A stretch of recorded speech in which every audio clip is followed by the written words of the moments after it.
les 5 végétaux les plus riches en protéines. On en parle aujourd'hui parce que si tu veux être plus végé, sans être nécessairement végétarien, végétarienne, il faut savoir sur quoi se rabattre pour aller chercher de l'énergie, puis je te comprends. Donc, tu vas comprendre aujourd'hui pourquoi ton corps n'a pas besoin de protéines complètes.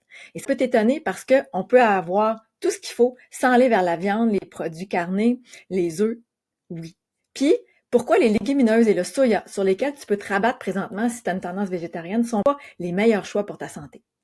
Donc, reste avec moi parce que ça t'apporte quoi tout ça? Ben, c'est mieux nourrir ton corps sans surcharge digestive. Pourquoi? Parce que si tu as un corps affaibli, en surcharge chronique, douleur, fatigue, toute maladie chronique connue, auto-immune, ben ton corps est fatigué. Et puis tu veux pas utiliser tes ressources à digérer trop lourdement parce que tu veux que ça soit mis à contribution les aliments pour te réparer et non pas que ça crée de la lourdeur de digestion. Puis optimiser ton énergie puis ta vitalité sans lourdeur après les repas. Que ça soit que ta fatigue soit upliftée déjà avec ce que tu manges. Et aussi, ben, éviter les erreurs alimentaires qui ralentissent ta régénération puis ton métabolisme. Parce que on va comprendre pourquoi, entre autres le soya, les légumineuses, sont des fautes. Reste avec moi parce que si je te parle de tout ça, c'est parce que moi, j'ai eu une expérience de diabète de grossesse. J'en ai déjà parlé dans certaines vidéos. Puis, ça m'a fait découvrir que on m'avait dit mange beaucoup de gras, mange beaucoup de protéines, c'est ce que ça te prend. Puis pourtant, avec tout ça, je me sentais quand même fatiguée. Je sentais que même si mon taux de sucre, même si sur les tests, ça semblait beau, je me sentais pas nécessairement mieux de l'intérieur. Et ça, c'est mon expérience personnelle, bien sûr. Et puis par la suite, j'ai compris, après l'accouchement, comment j'ai pu, moi, vraiment m'uplifter, augmenter mon énergie parce que j'ai commencé à aller vers plus de végétaux et j'ai compris comment manger les végétaux pour avoir tout ce que ça me prenait pour pas manquer de rien, ni de protéines. Donc, je t'explique ça parce que il y a le mythe des protéines complètes. Et c'est super important parce que le corps stocke pas des protéines, mais des acides aminés. Ça, c'est très important. Le corps n'a pas besoin de protéines complètes parce que des protéines complètes, c'est un agencement d'acides aminés. Puis, c'est comme un puzzle. Donc, accumuler les bonnes pièces qui sont des acides aminés, au fil de la journée, ça suffit pour que le corps décide lui-même d'assembler ses propres protéines ensemble et de les fournir là où il a besoin. Tu comprends ce que je veux dire? Donc, l'exemple concret, c'est comme un jeu de Lego. Ton corps sait assembler ce dont il a besoin, puis le puzzle devient stable, devient solide au fur et à mesure qu'on accumule les pièces de Lego qui sont des acides aminés. Donc ça, c'est très important. Et des acides aminés, il y en a dans quoi? Dans les végétaux. Beaucoup dans les végétaux. Et ce sont des acides aminés qui sont biodisponibles, qui créent des protéines assimilables pour ton corps et non pas des lourdeurs de digestion.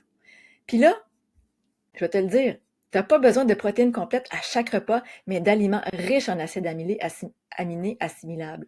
Et là, ici, je te présente le poulet que tu vois, la poitrine de poulet. Ben, c'est ça, on a l'impression qu'on a besoin de densité, de quelque chose qui nous cale, qui est lourd à digérer pour avoir l'impression d'être repu, d'avoir été nourri. Quand, dans le fond, ça encourage une certaine lourdeur de digestion, puis que le corps là-dedans n'a pas nécessairement tout ce que ça y prend, mais va plutôt chercher à aller fournir de l'énergie, à digérer ça pour aller trouver le peu là-dedans qu'il trouverait ailleurs s'il y avait plus de végétaux. Tu me suis là-dedans? Parce que, attention, parce que maintenant, ce qui suit, tu le trouveras nulle part ailleurs. Je te le dis, tu ne l'as pas entendu souvent. Et je veux que ça rentre dans ta tête. Parce que les 5 meilleurs végétaux riches en protéines, je vais les décliner, puis je vais te dire pourquoi. Pour que tu deviennes cette personne qui a envie de mordre dans la vie avec des végétaux et de savoir profondément que ça te nourrit jusqu'aux cellules. Donc, on y va. Parce que les épinards.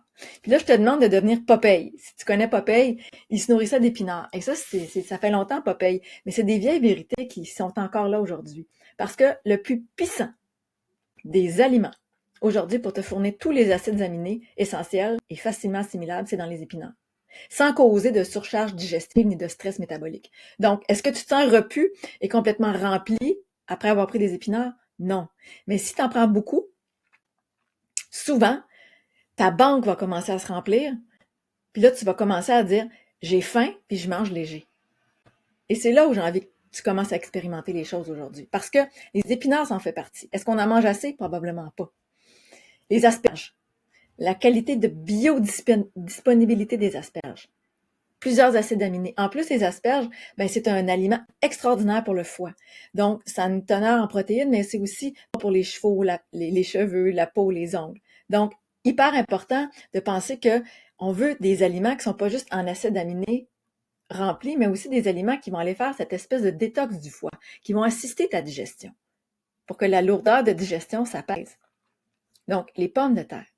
Parce que les pommes de terre, c'est une source d'amidon qu'on ne doit pas mettre de côté, qui est excellente pour le corps, qui crée de la satiété, et de glucose. Donc, amidon, glucose, des bons sucres. Il faut refaire la paix avec ça. Si tu m'as entendu dans d'autres vidéos, j'en parle souvent. Puis les acides aminés essentiels, il y en a dans les patates, faciles à digérer, prêtes à l'emploi.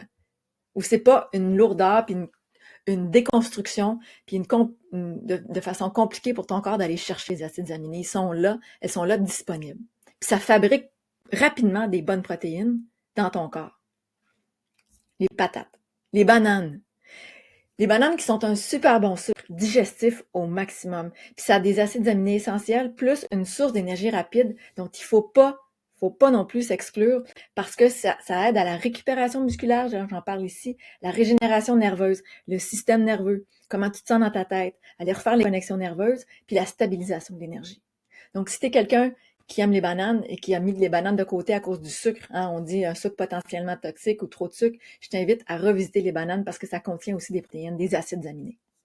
Puis, cinquièmement, les jeunes pousses et les microgreens.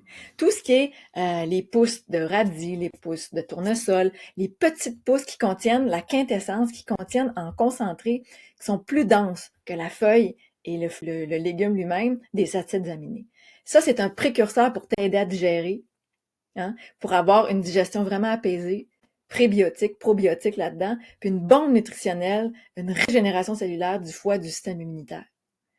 Donc, aller vers les greens, les pommes de terre, comme ça, les épinards, comme je le disais, la fameuse, je vais aller plus haut, le retrouver ici, les asperges, c'est excellent. Si tu mets tout ça en grande quantité dans ton alimentation, tu vas avoir plus qu'avant pour te sentir soutenu, mais de façon légère. C'est là que je veux rentrer dans l'illusion des légumineuses et du soya. Parce que il faut comprendre que les légumineuses et le soya, c'est pas mauvais à la base, mais c'est quand même difficile à digérer. Ça a plus une complexité de digestion. Et ça a tendance à fermenter, à ballonner, créer des gaz, puis à surcharger le foie. Donc, avec des protéines un peu plus complexes. Puis si t'es quelqu'un qui est affaibli déjà en partant, on veut pas nécessairement ajouter ça. Que ça fermente, que ça crée des gaz. Puis, d'autant plus que si tu es une femme, l'impact hormonal du soya, c'est des phytoestrogènes qui perturbent la thyroïde, les hormones, tout le système reproducteur. On veut pas aller là, le moins possible, un peu, mais pas trop. Que ça fasse pas partie d'une façon qu'on a de penser aujourd'hui qu'en allant chercher du soya, des légumineuses, avec les produits véganes transformés qu'on a aujourd'hui, on va voir ce que ça prend en termes de protéines. Il faut penser qu'on va aller chercher plus dans les végétaux en mangeant plus. Refaire la logique là-dedans. La logique d'aller plus végétaux, moins de légumineuses, moins de soya, moins de produits animaux. Pour que la balance soit plus vers les végétaux. Puis privilégier les légumes et les fruits riches en acides aminés naturels.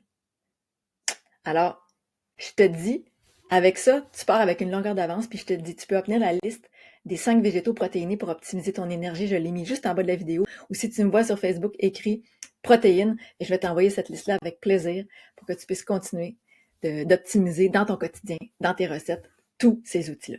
Je te dis bye, à une prochaine.